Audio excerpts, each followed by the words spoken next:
Still afternoon. Good afternoon. Morning, Trinity. Shalom, salam alaikum, and now that's for the Caribbean people, how you keep it.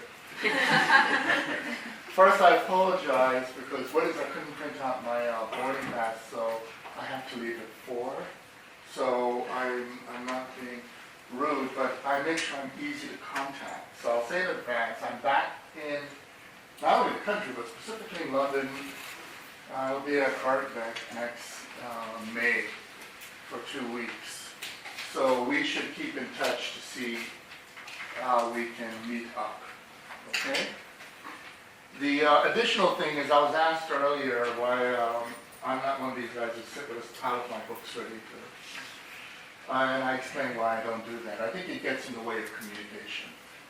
And so if you are interested in getting the recent book, I made sure that it was published locally.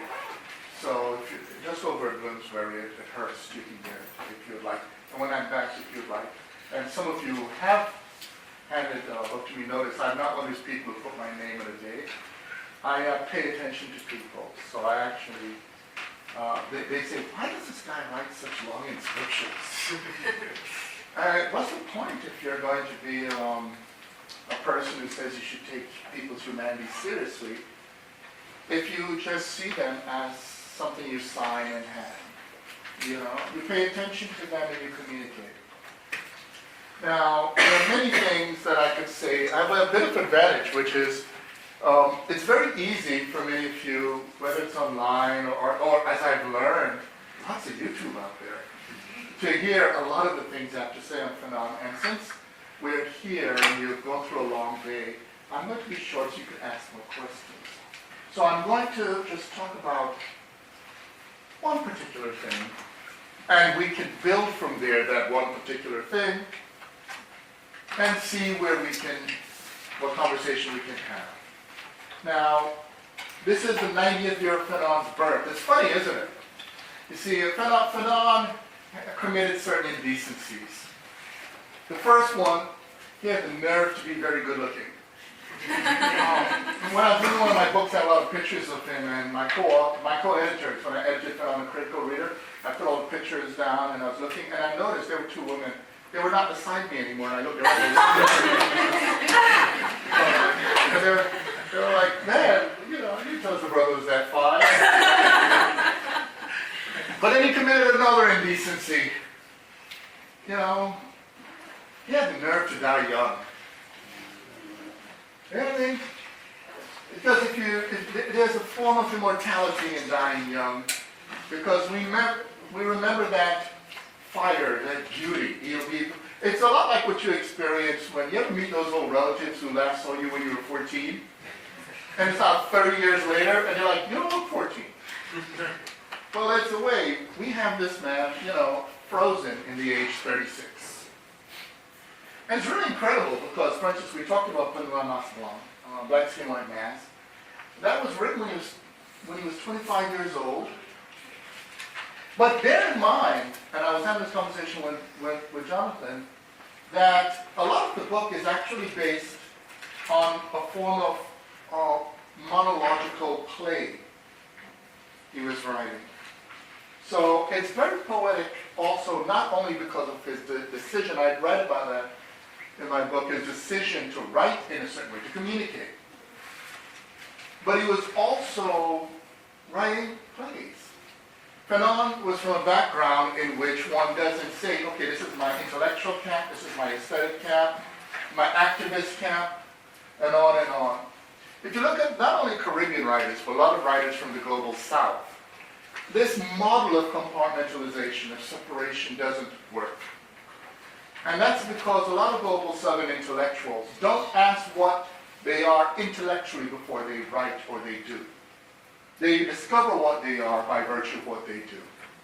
Sylvia Wynter, for instance, I've heard her name quite a bit since I've been here in this visit. Sylvia Wynter was a person who was, believe it or not, a dancer. And it's while she was dancing through Europe, she stopped off in Spain and picked up a master's in medieval Spanish literature. something you do while you're passing through. And she gets involved in work in London, and she writes plays and novels in Jamaica, and then she became concerned about this phenomenon called black studies, and on, and went into post-structuralism and all kinds of other areas. But the point is, she learned by doing, and Fanon wasn't very different. Fanon, although he had formal study, Fanon, there are a lot of things about Fanon that you may find very curious. For instance, when he was a child, when he was a little boy, he was known as Bergson. They called him Dachshund, Bergson. Because he read philosophy books. So there's a way, his relationship with philosophy is from childhood. But what I want to talk about is something a little different. And to talk about this, I need to just add something that I think may stimulate some thoughts for you. You all know that he was a psychiatrist. But, I know he's from the Francophone Caribbean, but, Caribbean people have this tendency to, there's this joke in the States. Where are you from? Jamaica. How many jobs do you have? To be authentically Jamaican, you have 10 jobs. Well, it seems to me a lot of Caribbean people have more. You can't just do this one thing, you know what I mean? So to say Fanon was a psychiatrist doesn't really tell you as much what he was. And the reason is, some of you may not realize this, but he was working at two kinds of psychiatry. He was working at becoming a forensic psychiatrist, and he was also working at being a clinical psychiatrist, therapist. Okay? And many people do talk about the clinical psychiatrist, but I'm going to talk more about the forensic psychiatrist, and I'll add a little of the clinical at the end. The forensic psychiatrist is not only a physician, but the forensic psychiatrist is also a detective. When you read detective novels or you watch detective movies, that's the person who will look at the evidence, the human evidence, and try to figure out what happened. Okay? And so you have to imagine then, although we know about his training in philosophy, for instance, he did phenomenology with a great phenomenologist, Maurice Merleau-Ponty at Lyon. He also studied with Lacroix, but Merleau-Ponty, his relationship was really direct. And although he engaged Sartre, and he was familiar also with Dilthey and formal phenomenology through Jaspers, all that was there, he also brought this detective training to the way he went about doing intellectual work. When you read Fanon, you may notice he's almost like, in the French, it's in this tradition, the detective Poirot, you call in the detective, what happened? And that person is not going to stop until he, or sometimes she, Miss Marple, figure it out. The problem Fanon had, though, is that he's called on the scene. Detective, psychiatrist Fanon shows up. The bodies are everywhere. The carnage, all of this. But he has a problem. As he investigates, he discovers the people who asked him to do the investigation are the ones who committed the crime. Because we have to remember, he was a psychiatrist in a colonial system. He was a civil servant for the colonial system. And within that framework, what do you do if the people who hired you to investigate the crime want a conclusion in which they, the actual perpetrators, are not to be held responsible for the crime? We see that right now. I mean, it's funny, I sent a tweet recently that really a lot of people responded to, and it was just pretty straightforward. I said, there's no refugee crisis. There's a reparations crisis. It really is. The truth is, these people are owed. The fact is, we know who created the problems. The equivalent is this. If you burn down all your neighbors' houses, you know what's going to happen. Your neighbors are going to knock on your door. And in effect, all these people's houses are burned down, and within these constellation of countries, including the United States, where I'm coming from, these people are being told, no, go back into that burning house that we set fire. So that's the kind of situation Fanon's in. But the forensic psychiatrist Fanon is connected to a problem that's always raised in Fanon that you look at differently when you think about him as a forensic psychiatrist. And to do this, one has to go back a little. Because you see, Fanon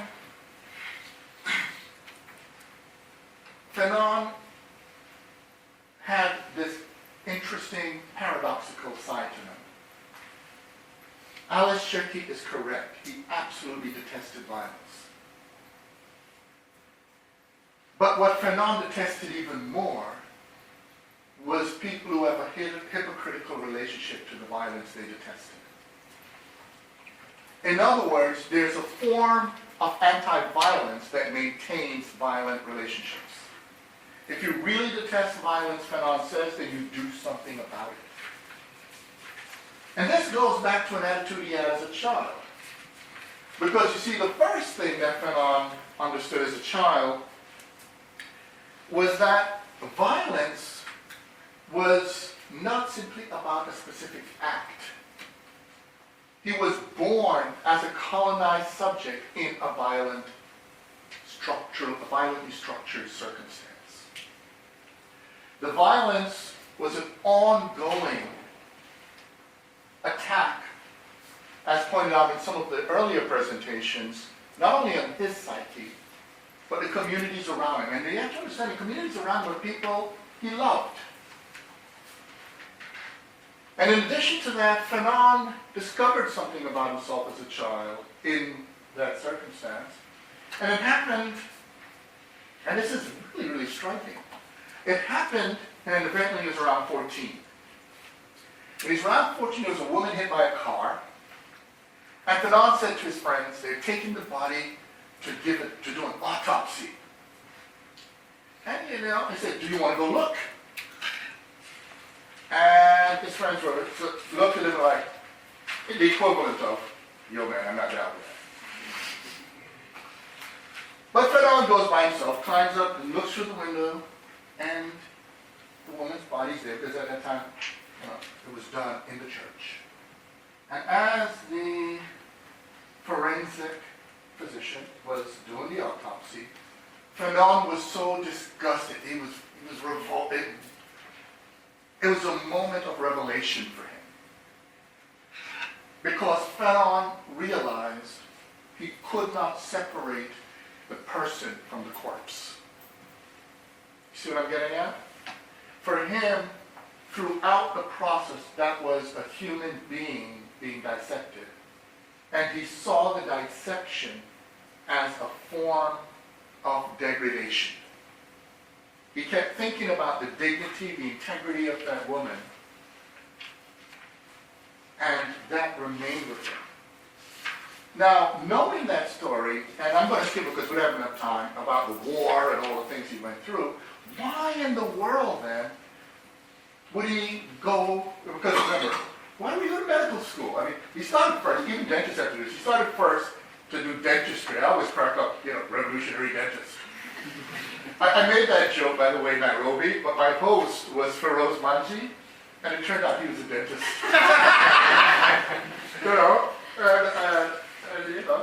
He did Patazuka, he's revolutionary dentist, I'll leave you to figure out all the puns, okay? But when he decides to be a psychiatrist, and the idea, right, there's a famous section in Fanon where he says, oh my God, you've got to do anatomy. He thought, if you do psychiatry, why do I have to cut up a body? It's how do you do this? And his professor said, pretend it's a cat. Now that already tells you a lot about what Fanon's going to write about later with racism, what he's going to write about with sexism, what he's going to write about with all degradations. Pretend it's a cat. It's no accident that, for instance, we human beings, when we're going to do something degrading to another human being, use language to erase their humanity. you already know it, two best friends. Let's make them two women, Mary and Jill. Hey, Mary, how you doing? How you doing, Jill? Fine. And then they go Michelle and Cello. What is it? Your boyfriend. Yes, I had your boyfriend. Maybe your boyfriend, but he wasn't last night. And then, you know what Jill's going to say? Jill's not going to say, what are you talking about, Mary? She's going to say, bitch. That's the beginning of her degradation. You see what I'm getting at? After a while, the earrings come off, anyway. And similarly, when there are lynchings, you could still lynch a person. Why do you have to say nigger? What are all the terms that are used? If you're, whether it's anti-Arabism, whether it's homophobia, why? I'm going to say a lot of pejorative terms because this is important for the way Fanon theorizes. Why, if someone is going to attack someone, does the person have to call them fag or dyke, a woman dyke, or those things? These are efforts to put the person outside of humanity. But they are versions, see, Fanon wasn't quite convinced, there are versions of, say, pretend it's a cat. Now, of course, the cat is saying, huh? You see what I'm getting at? Why don't you pretend it's a mouse? The mouse is like, huh? Why didn't you keep going? Yeah. But, this thing about, so already, there's a thing about Fanon that tells you that he's going to do something that makes him have to confront something he finds so revolting. Fanon, for instance, in his plays, and actually, if you look at his writing carefully, what many people don't know is that death for Fanon was white. And in fact, in his letters, he spoke to his brother Joby about this. Death for him was represented as white. Now, it's very interesting because a lot of people look at him in terms of, European categories, but not only in Judaism, but also there are parts of Africa in which at funerals you wear white. A lot of people think that black must mean death. No. There are many places where death is white. And Fanon had confessed to his brother when he was a young, when he was an infant, and also when he was an adolescent, he said, Joby, I'm going to die young. And so, death was on his mind even as a child. So why in the world is someone who's thinking about death? Many people would think if your death is so much an issue, you're going to spend life hiding from death. So why would he do things such as, so you could see there was another element behind going to look at this cadaver. That's death. It's also connected to Fanon's attitude when he fought back and beat up those French sailors during the Vichy occupation of the island. It's also an attitude, why then, if that's the view, that does he go and fight with the free forces, and is a twice valorized hero in the war? It's clear Fanon's attitude towards that which you fear or detest is to face it. Otherwise, you're enslaved to it. It will govern your existence. And so, when he is now doing what he's doing autopsies, facing the fact that he still does not separate the humanity of the cadaver. It's very easy, for instance, there's a phenomenological point about the lived body versus the corpse, corporeality. He doesn't do that. So that means for him, he is facing a form of suffering in that work. Now, this means there are two things Fanon is already dealing with that dominates a lot of the way we think about him. One of them is death. And although a lot of people are always talking about the black, they don't realize it's whiteness. And then there's a third, which is what it is to live in a structurally violent environment. See, for Fanon, colonialism is not something that is at some points violence. For Fanon, colonialism is ongoing violence. Okay? And so for him, the pacifist position toward that ongoing violence is complicit with that violence. And so this tells you, just as he would go through working on that corpse, as much as he detests violence, he will approach it the same way he does that corpse. He doesn't see violence as something he valorizes or likes. He sees something as necessary to engage, just as he would that corpse. But some of you may not know that the specifics of how he dealt with violence. It's very easy for us to think about it in the more traditionally masculine forms of being a soldier and all that. Even though there were women, Martinican women, who had volunteered, but that's a whole other story that I talk about more in the book. Okay? There are all kinds of issues about what Martinican women faced when they volunteered to fight against fascism. But let's come back down to Fanon. When Fanon had a medical degree, he briefly did go back to Martinique. People say, why did he go back to Martinique? The answer is he did. And when he went back to Martinique, it's one of these situations, he's a psychiatrist, but once you're a medical doctor and you come, people are using you for everything in sight. And one of the things he ended up doing, he goes back to Martinique. And because he's a physician, he was also the forensic person. And Fanon encountered a case. He saw a case where, as he goes through the record, remember he's a detective. And the point about detectives is that detectives look for anomalies. See, a lot of people, if you read the North African Syndrome, for instance, on the one hand, there are all kinds of elements you look for theory, but if you look at it also as a detective story, there are people saying there's a mystery, a mysterious illness, and he, the detective, seeks it out. Well, Fanon, the detective, comes across, and he comes across something very strange. So he orders the body of a woman who is listed as accidentally killed to be exhumed.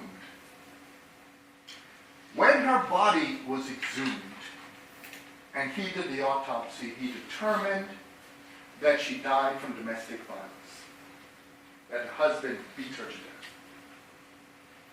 And so he went to the authorities, and in every direction, they would do nothing. And as things went on, Fanon began to realize that being in a sort of civil servant, subordinate position, to deal with the kind of issues that were concerning him, he could no longer do in the position of simply being a psychiatrist. And he went on after that, back to France, where he ended up working with Descotes, the Catalan psychiatrist. And he becomes a chef de service, which is part of what you're talking about earlier. But now you begin to see a more nuanced story of violence. You see, a lot of people talk about Fanon violence, they want to immediately go to the Algerian War. But they forget that this is a person steeped in violence from his childhood. And then he's in violence in terms of World War II, where he went to fight for humanity and for France. And his lycée professor said, "What are you doing, white man's war?" He says, "Not a white man's war. It's a war for, freedom. Wherever there's injustice, I'll be there. Wherever it's..." And after he goes and he sees the humiliations, the way black soldiers were treated, they were even sent back to head on a cargo. Can you imagine a descendant of slaves being sent back on a cargo ship after fighting for the freedom of people in Europe, after going in concentration camps and releasing all that, being sent with small rations in a hull of a cargo ship? That is how those Martinican veterans were sent back.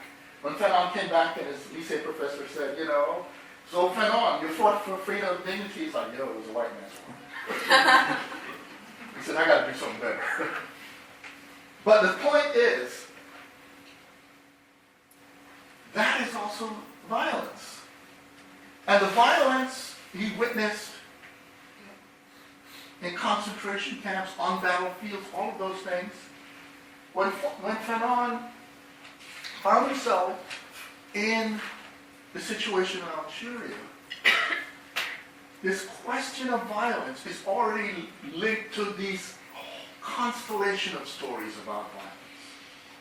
You remember, one of the things to think about with Fanon, he's a very relational thinker. So when he comes to talk about violence, he's looking at the people around him, he's looking at the bodies on the ground, he's thinking about the autopsies he's conducting, he's thinking about that woman and the structures that actually offer no justice to those people.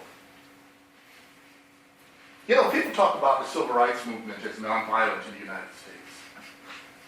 People talk about the anti-apartheid struggle in South Africa as nonviolent. You know why they call it nonviolent? Because very few white people were killed. A whole lot of black people were lynched, maimed. You know, their stories you have no idea about in terms of what was being done in those jails, those freedom riders. Guarantee those women you saw marching in the South, or you see those folks in South Africa, or you see what was happening in Kenya, guaranteed they were raped, butchered, was on and on.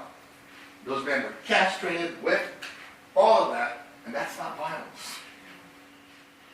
So already it tells you that although you say all lives matter, humanity matters, some lives matter a lot more than others. And within that framework, the lives that matter appear as violated. So Fanon understood that violence required is a human relation.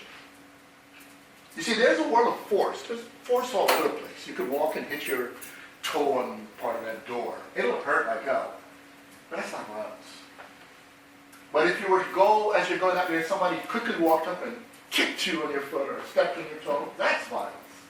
Because there's a whole system of rules that's connected not simply to the pain, but it's also connected to the humiliation. See, violence also degrades you. And Fanon was against degradation, so why would he at all talk about violence? And one of the things that immediately comes up, and it's crucial to understand, is he is there in Le Damien de la Terre. I have a long reason for why I prefer to say Damien de la Terre, but I'm going to end shortly in the discussion. But there he was interested in the logic of violence. And the logic of violence is a very different kind of exercise, because you see, what colonialism wants to do is to force upon colonized subjects a different logic than applied to the colonizing forces, to the colonizers. This morning's talk by Jonathan, for instance, pointed out what happens when you don't have to justify your existence. Whatever you do is the way it is. And within that, whatever you do, you're able to live a more dialectical existence. Okay, you can make contradictions. You could change your mind. You could deal with those forces. You know, that kind of world. But a colonial world, Fanon points out, is Manichaean. It has borders that separate you. And whenever there's a border, it means to cross it is a violation. So think about it. If it's legitimate in a system that you do not appear, then at any moment you appear, that appearance is violence, because you violated the line, you see? Many black men, as an example, experience this, especially when black men are put in management positions. Because as a manager, you're supposed to do it, you know. But for many people, a black man saying, do it, looks like, I am raping you.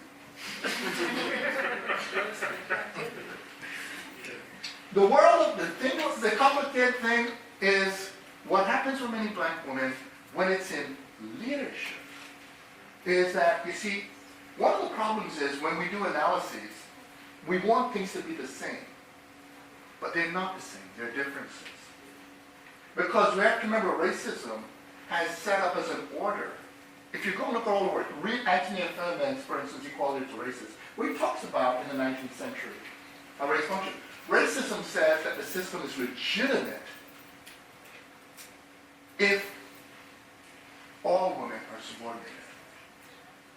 And so if, this is one of the reasons why, for instance, the presupposition that a black woman is non-threatening has a different logic. When many black women do assert themselves,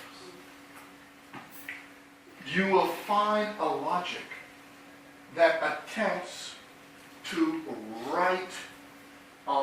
to deal with a kind of logic in which she functions as a form of double emptiness. And as a double emptiness, her appearance is this. Are you ready?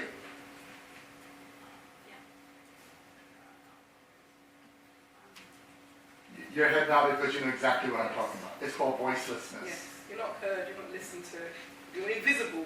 Voicelessness. You see the big difference. With black males, it's that you are going to violate someone. With black females, presupposition is you will silence.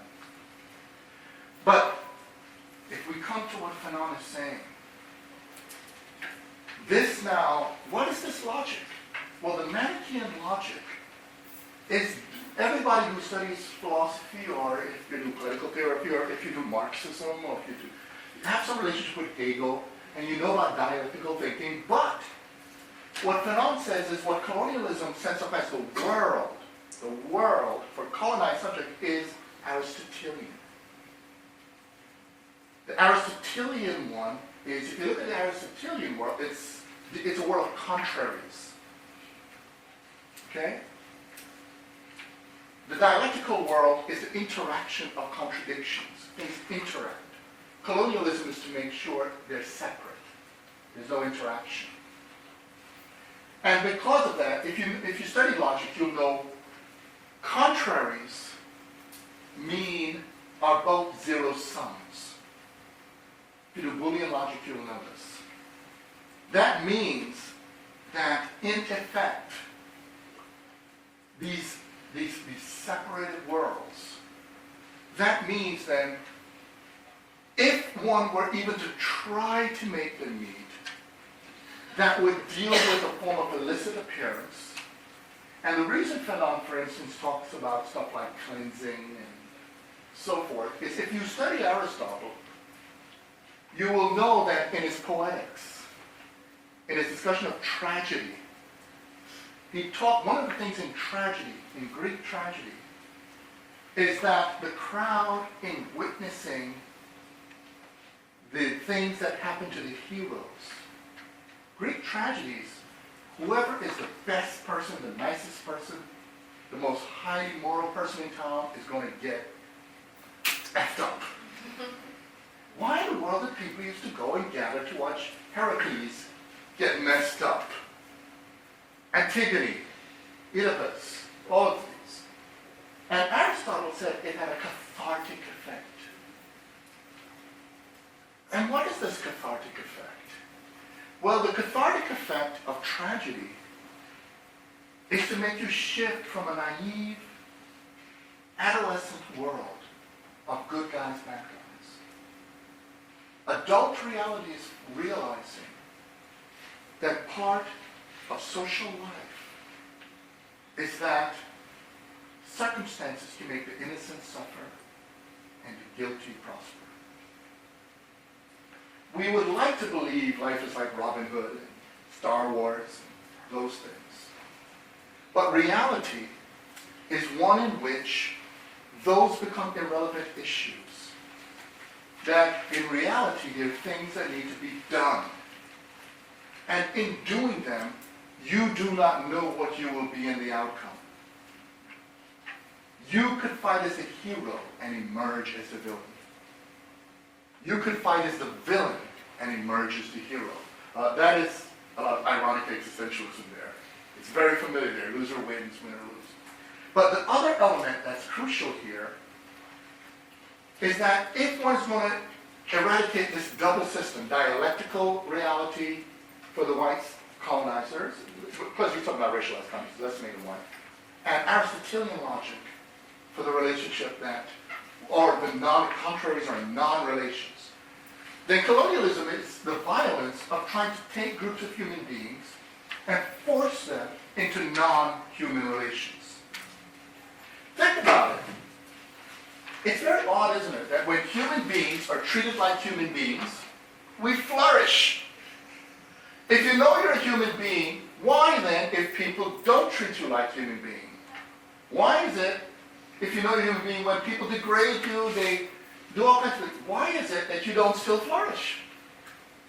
Why do we decline? And that's because human beings need a human world of established relations.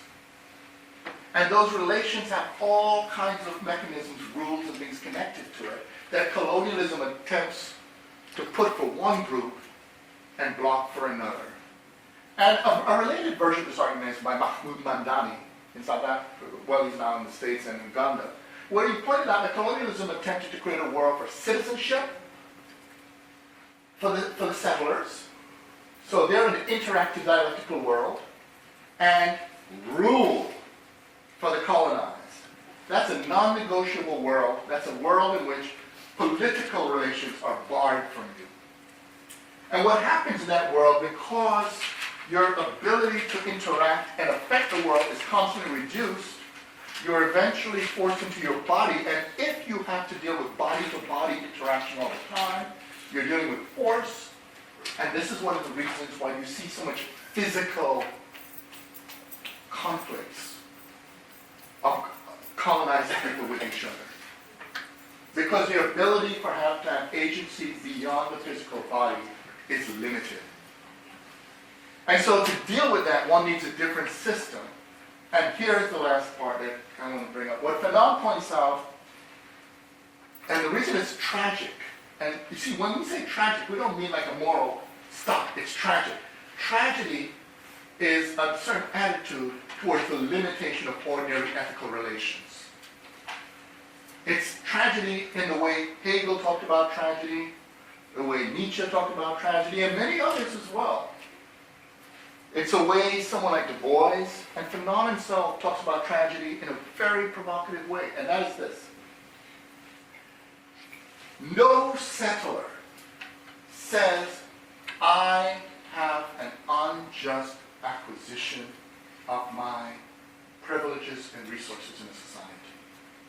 What a settler says is, this is my house, here's the deed, I bought it. What a settler says is, I'm just trying to live an ordinary, healthy life. I'm not a bad person. I did it legally. What the colonized, what indigenous peoples say is, you got stolen land. All of the things you have depends on my degradation every day. If I'm going to have respect in the world, I need to assert myself, get things back, and we need to relate to each other as equals. The problem is, this group sees the system as just, and think about it, the system is just, then to change it would be unjust. And if it's unjust, and it's forced, it is violence. That's why he says decolonization is, whether you like it or not, you're sure, but it is a violent phenomenon. Why? Because someone has to lose. If you do nothing, you're colonized, you're in violence. If you do something, you appear as violent. And that question of that transformation leads to the fundamental problem that he devotes the rest of his analysis to. Because you see, if you're going to appear now as violence, the question is going to be what kind of responsibility you take for the new relations that you're establishing. And what Fanon, very quickly, because we have much time, argues, as many people very much know, I call it the Moses syndrome. You know, Moses could lead you to the promised land, but can't enter. This is what we talk about in Seder's, you know. But the thing is this. The people who are whose skills, whose indigenous relationship to struggles, whose organic relationship is the decolonization process, are organically linked to violence. However, you need to have a different kind of people to deal with what's involved in building a nation. Because the legitimacy of those in the decolonization movement requires having an enemy. And that's why in that chapter, right, the misadventures of national consciousness or pitfalls of national consciousness, no, is about how to maintain legitimacy, the people who are organically linked to the decolonizing struggle now become the enemy toward the next generation's effort to build a different society. And that's why one of the messages from Le Dernier de la Terre is when he says every generation has its mission to fulfill it or betray it, it means that each subsequent stage, the generations, which for many of you in this room, you're a different generation, you're discovering your mission is a very different form from those who preceded you. And if you attempt to imitate them, you'll have to construct your versions of your enemies. So the violent cycle for Fanon to be transcended requires a different relationship to the kinds of projects the society will have through making sure those who are organically linked to those projects are organically linked to what would be the overcoming of that violence. Okay? So that's it.